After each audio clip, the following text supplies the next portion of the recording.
أنا مديرة أنطوان أسود حلقة ثانية آنسة نسرين بلال. فهي المدرسة مبناها حليمة السعدية سابقا، بس طلابنا هن طلاب أنطوان أسود حلقة ثانية بأسباب هي الظاهرة الأخيرة اللي تعرضت فيها البلاد كلها، الزلازل.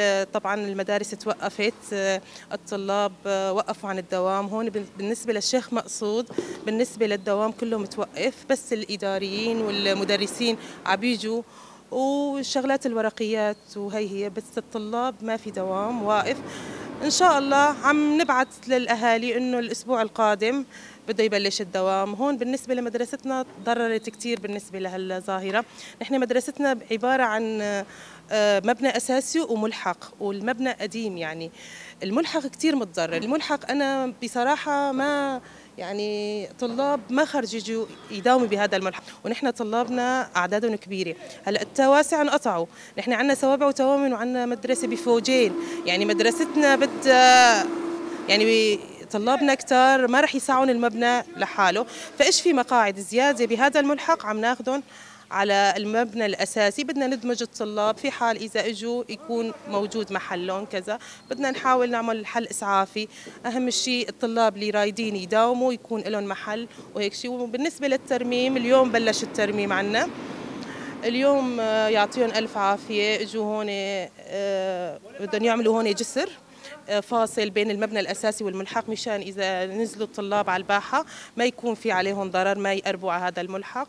ومنقول إن شاء الله تهدى الأوضاع، وإن شاء الله ترجع بلادنا مثل قبل إن شاء الله، ويرجع التعليم. طبعا نحن الحصار على سوريا حصار كمان يعني اقتصاديا. الحصار عم بيأثر على كل الوضع الاقتصادي، عم بيأثر على كل شيء. وبنتمنى من الجهات يعني المعنية كمان يساعدونا. بنعرف انه في حصار وهذا، بنعمل اللي علينا. ترميم بده يكلف يعني، وفي تكاليف كثيرة يعني. فهذا العمل اللي نحن عنا صح يدوي وكله شغل يعني مؤقت. يعني هذا ترميم الملحق بده شغل كثير، يعني هذا رح يلتغى.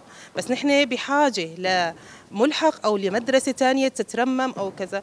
والله نكمل مكتبنا مكتب جهادمي خربي أمي كورخ دكان أمي وبيقر ميتو دكان تقطر ميمة وجهل واشياء هناك بيتفين جلد واشينن تيجي كحصار صار شيء مسؤولية مثلا ما جي جي أدوي شغلي ما جي صار داستوي دبير مولا شو عندنا جي أدوي يعني طولات جامعة تناي جي أدوي أم ذكوري دكان أم خلاص كان في مكتبه صار بكن إن شاء الله قد تكوار المكتبة وكيف خوش بيجي.